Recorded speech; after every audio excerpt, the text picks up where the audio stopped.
What's up YouTube? My name is Uncle Smokey, and this is Uncle Smokey Stock Trades. And before I start this video, I would like to say, I am not a financial advisor, and this is not financial advice. So please take what I say with a grain of salt, and do your own DD.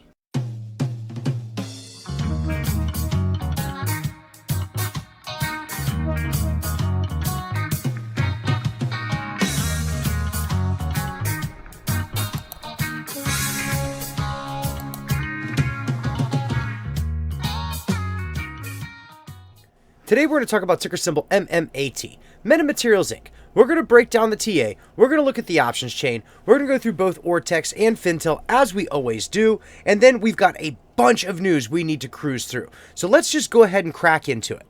So today we opened up the day at $5.87. We hit a high of $5.88, which was immediately out of the gate. Wasn't a big deal on that one. And then we hit a low of $5.35, where I did say yesterday in my last video that this was going to be a very crucial point. 535 did act as an extreme level of support, and it did bounce. It bounced very well off of that. Now, I do want to address what happened right here first thing in the morning. This is a combination of a massive, massive short ladder attack and sell-off. And I don't think this was a sell-off on purpose. As soon as it dropped below this 550 range, this was what triggered stop losses. And this is where I say stop losses are not a very good thing in a stock like this, where it can make volatile swings up and down. So at 550 was more than likely a stop loss trigger, maybe even 545, where it did finish up at 535. Now, between here and here was exactly 1 hour. It was an exact 1 hour attack. And that was 4.5 million in volume, give or take a few. It's absolutely insane. Nearly half of our volume happened in the first hour, and it was all downward selling pressure. All of it. Shorting, stop loss triggering, pressure. Absolute manipulation to the nth degree. And I knew this was going to happen just because of Friday, and I knew it was going to happen because of the major, crazy, insane run-up we saw at the beginning of the week. I kind of figured this was going to how it was going to end. Now, and I did kind of call out this entire day. I really did. I said how it was going to run, and it absolutely ran my prediction to the T. Only difference is it finished down here instead of up here. So after we did make this bounce, we did trend downwards for a little while back towards the 535 mark, not totally touching it before we got a little bit of news come out. And I want to give credit where credit is due. I got first wind of this news from Bruce Banner Jr. at Bruce Banner Jr. on Twitter. So I want to make sure I get credit to him. And then also I will address more credit later where the full-on news comes from. So anyway, after this news broke about Nanotech getting the 2 additional contracts for year-over-year, happenings, that we started seeing a nice buy-in. Buying pressure stepped in and we went green. Now, this is where we finally mounted the VWAP. And yesterday we talked about that U-shaped pattern. You'll notice that here it rejected the VWAP, VWAP being extremely, extremely powerful. It rejected off the VWAP and pushed down, but it created that U-shaped pattern where it mounted the VWAP, trended, and then fired up. This would have been a buy-in point for some day traders as well. Now, always keep this in mind. It is Friday. If something like this happened, they got in, they got out. And they did, absolutely. In fact, it even bounced right here at 550, using 550 as a catch point, solidifying it back as support, and we trended the rest of the day in an upward trend up until we hit 565, another major key technical level of resistance, where I will promise you that is where a small short attack, but a short attack was triggered, brought us right back down, and you'll notice we were slightly oversold, or I'm sorry, I take that back, overbought, and it shot us down. Same thing with right here. When we got up in here, 565, overbought, shot it down. And this is where shorts kind of kick in. Now, there's no need to fire it down this hard. You'll notice it went from being extremely overbought all the way to oversold in a matter of a couple of minutes. That was a short attack. That's an unnecessary preemptive attack by the shorts.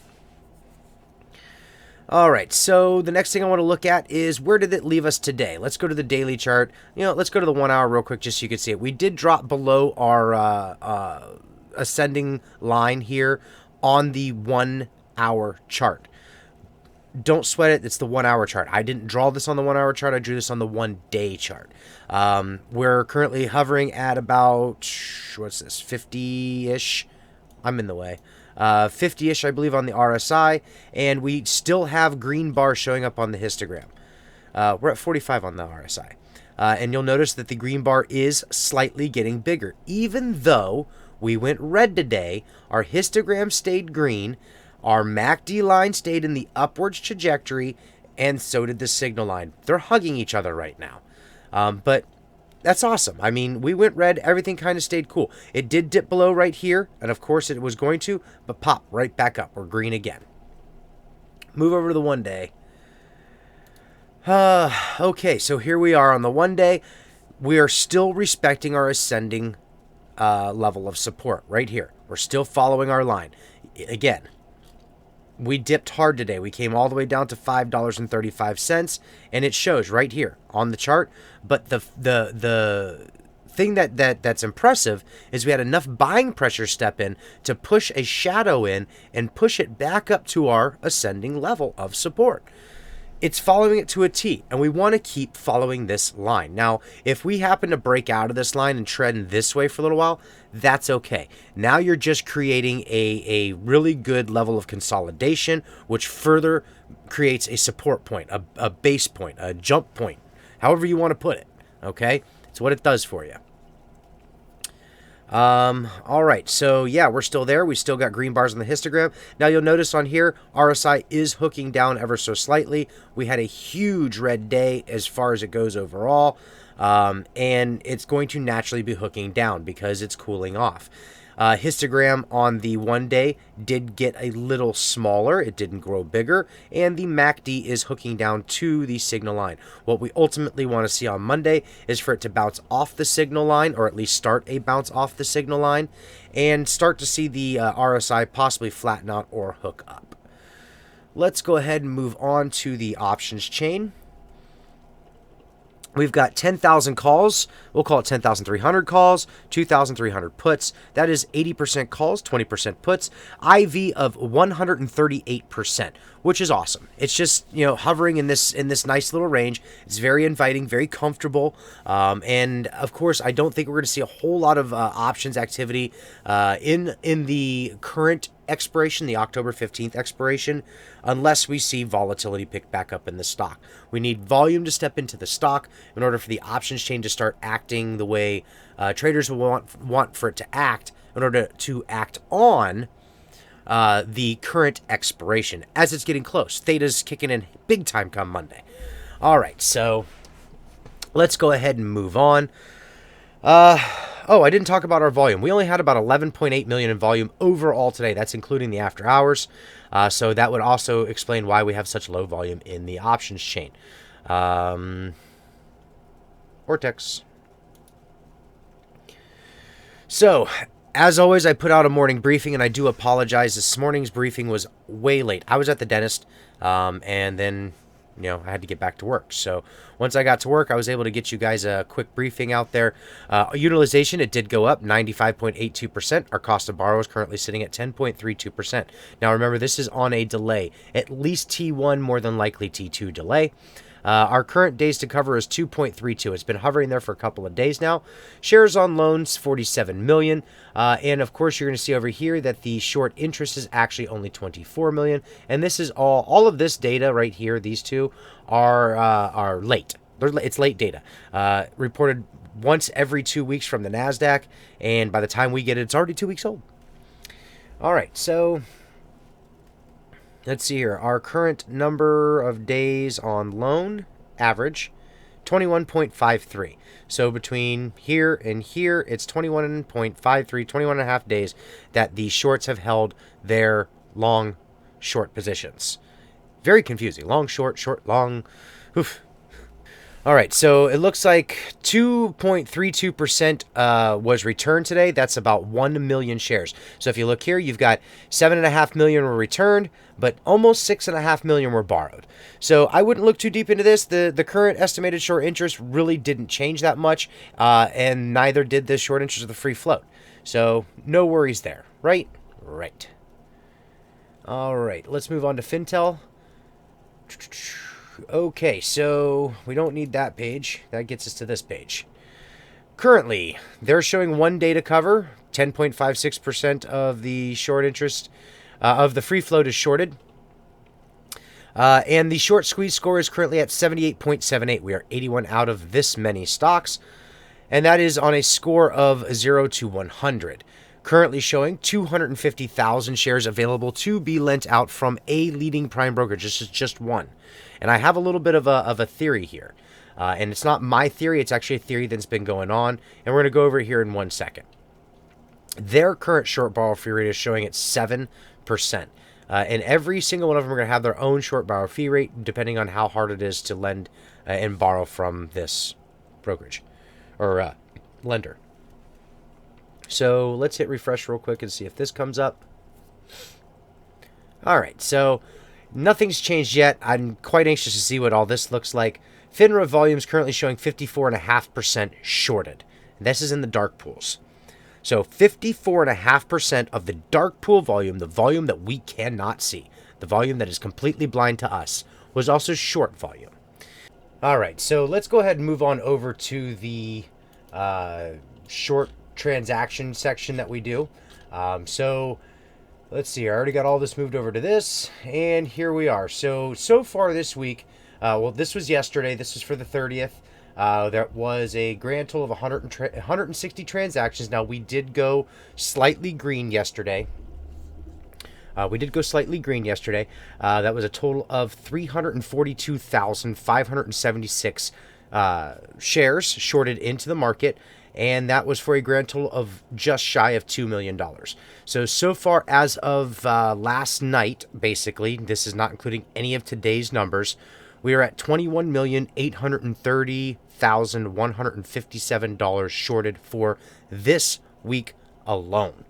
Now, this number is a lot smaller than what we had seen earlier in the week, and the volume is a lot lower. That's why. The lower the volume, the lower the numbers. It's just how that works. All right, I think we took care of all of this good stuff. I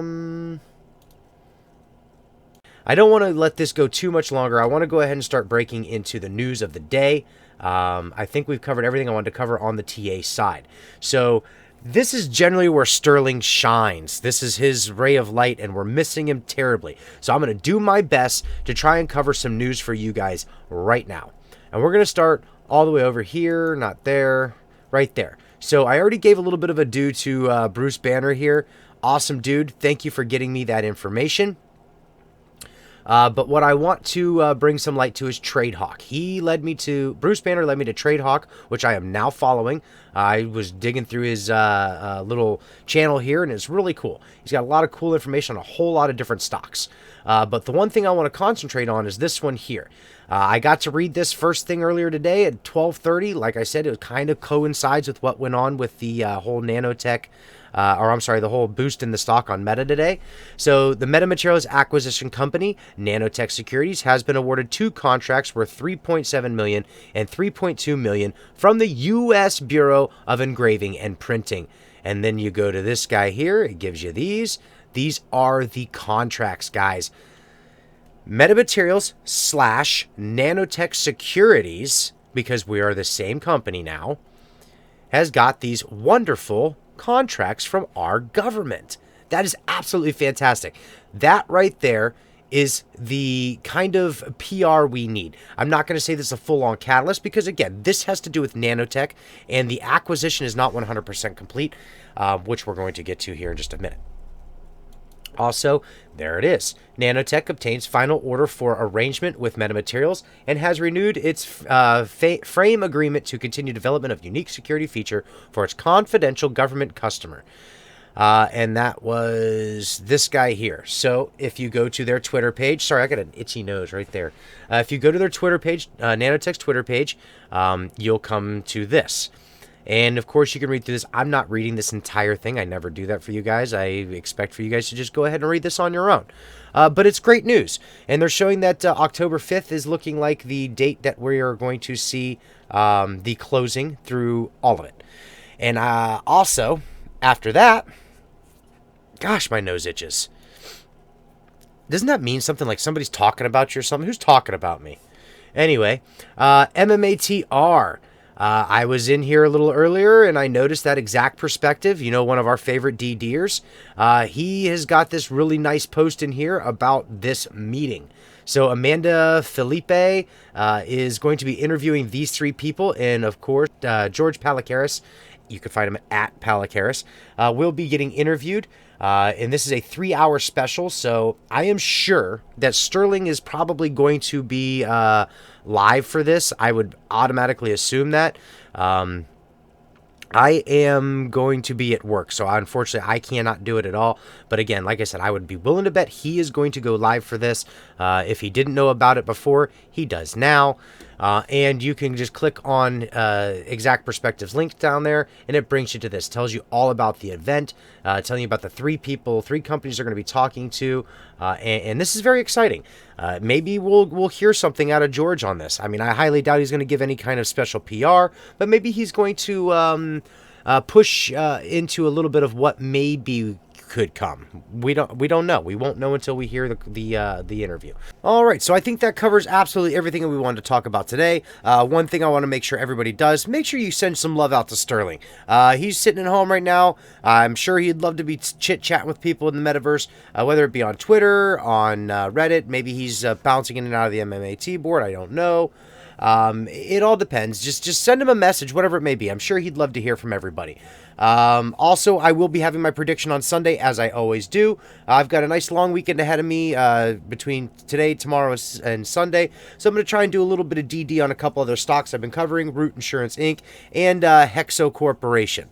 So with that being said, like, subscribe, make sure you're sharing this video with your friends and family so this gets out to everybody that needs to see and hear about Meta. I don't got nothing else for you today, so peace.